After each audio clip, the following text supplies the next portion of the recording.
It's Women's History Month, and we figured what a great way to start with some phenomenal women. I'm really excited to have Adriannette Williams join us. She is an alum of the WOW Branding and Leadership Development Program. And shortly after she completed the program, she got a fantastic opportunity to serve as an assistant dean with the Lincoln Memorial University Duncan School of Law in Knoxville.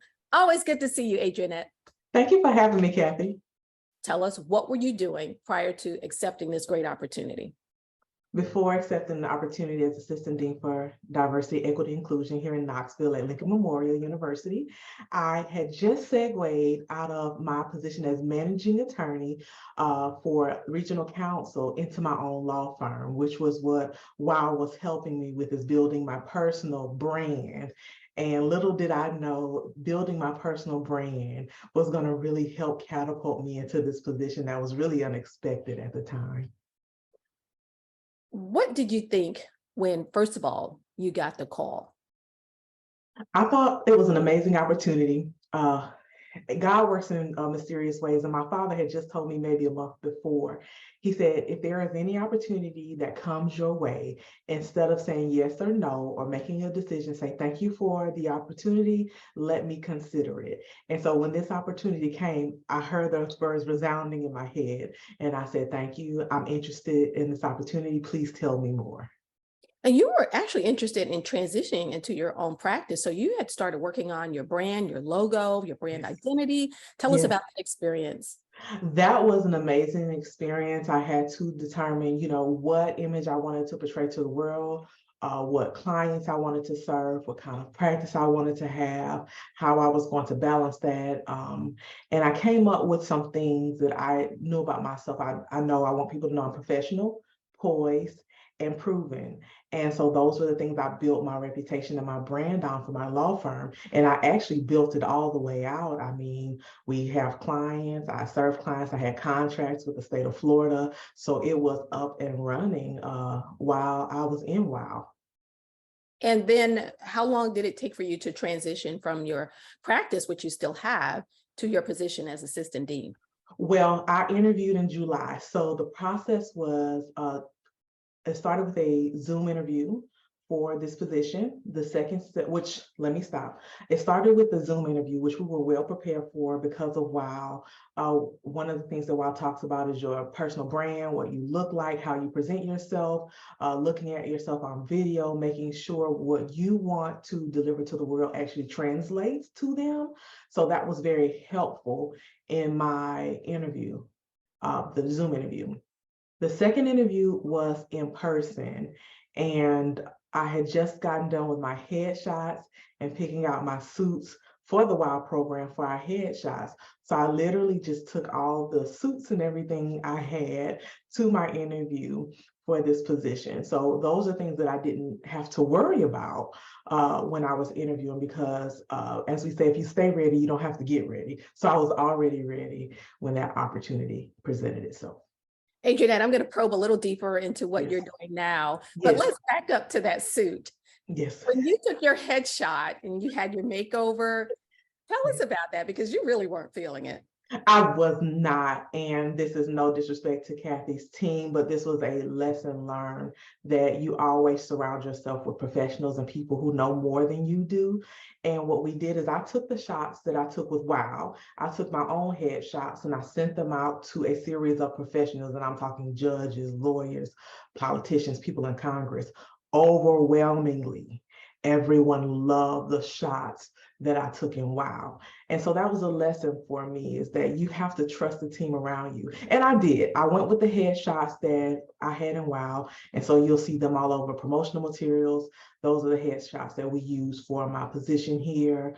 Those are the headshots I still use when I go to speaking conferences. They just work.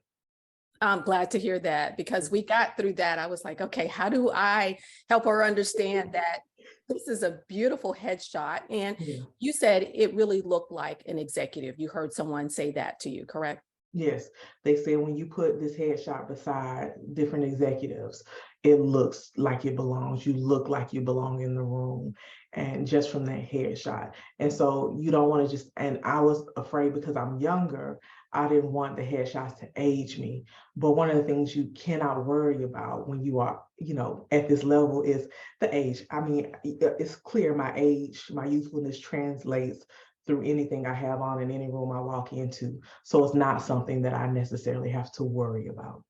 Absolutely. Well, tell us, what are your responsibilities at the law school?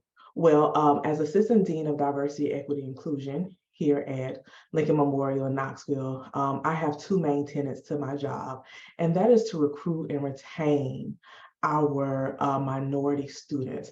Now, when we talk about minority students, we think about Black, white, Latina, but I'm also talking about our veterans. I'm also talking about our first generation students. Any population that is underrepresented or that may need help getting on an equitable ground to be successful in law school, I take an interest in. In addition to that, I travel for our admissions department in partnership with them, because all of us work together for the common goal of making sure the legal profession reflects the community that it serves. I really love Lincoln Memorial University because we're a nonprofit law school, number one, and our mission is not to make money. Our mission is to take our attorneys, future attorneys from the community, give them the tools they need to be amazing lawyers, and then go back into the communities that they will serve. One thing that's really important when you're in a position like that is to learn the community. What tips would you give people for expanding their network? We talk about that a lot in WOW, to assist you with navigating a new environment. Well, anytime you move somewhere new, it's going to be a challenge. So I always have a few rules that I stick by, and I have to credit my parents for this. My mom takes a new job maybe every 3 years, and I think she's settled now. And so one of the things that my parents taught me was embrace where you're moving to. So don't fight it. Fighting it does not help. So as soon as I moved here, I connected. I had people in Tampa who connected me with people in Knoxville, and I found out what events were going on in the community. I woke up early Saturday morning, I made those connections, I had cards, I got their phone numbers, and I started immediately. I hit the ground running, building my network here in Knoxville. I took it a step further because I live where I work, so I live very close to where I work, so that I'm entrenched in the community. I know what's going on. I may see my students sometimes when I'm just out walking, which some people may think is a bad thing, but I think it's good because I run into parents, I run into students.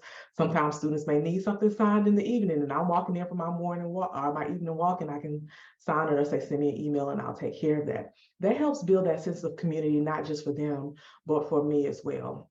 The biggest thing that I've done is my boss, who's the dean of the law school.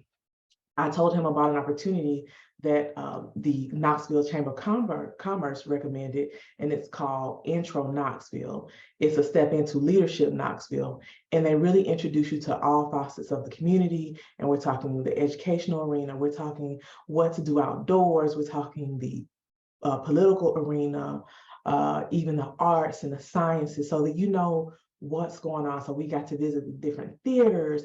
As a matter of fact, this weekend, as a result of that program, I'm going hiking on a trail. Black girls don't hike, but I do now because I'm in Knoxville. So that's just an example of embracing where you are. Exactly. I love it, Adriannette. I love it. And your battery of work is amazing. That's one of the reasons why I'm sure you were able to pivot effortlessly into the role in which you are in now. Can you talk about your activism? Yes, so as long as I can remember, I've always just wanted people to be treated equally and treated right. So you can see easily how that translates to my role here. And that started even from undergrad and my master's degree, where I was the assistant president of our African American Student Association. When I was in law school, I was the president of the Black Law Student Association.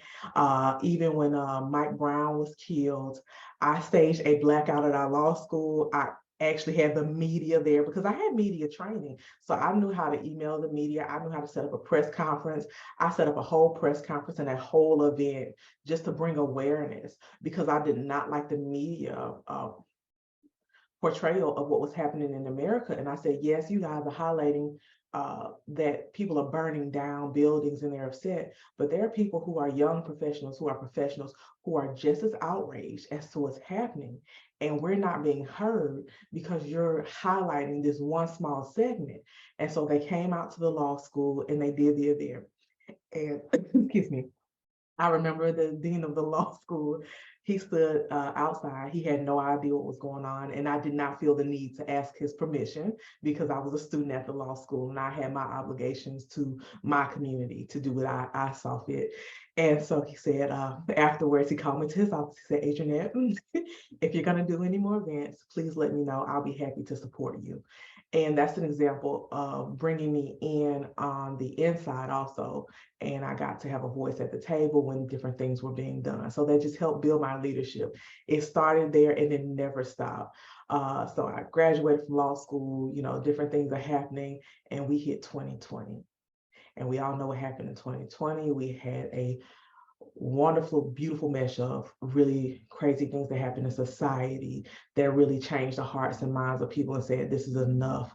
As a collective, we spoke out against, police brutality, against the mistreatment, and just holding people in positions who are supposed to protect others accountable when they abuse their power. And so I got a chance to work with the family of George Floyd for over almost 2 years, building their foundation. And I stepped down in 2021 to focus on the change in my career. But during that 2 years, I traveled all over the United States, handled press conferences. And the joke always came because there would always be either President Biden or Assistant President, now Vice President Harris, would show up. And so Secret Service would come in. And so we always joke that I've been for the Secret Service event. So I got a lot of hands-on experience with high-level media, the Wall Street News Journal, you name it, Washington Post, dealing with the media, dealing with dignitaries, and dealing with really high-stakes environments and making sure we present well and our events go well.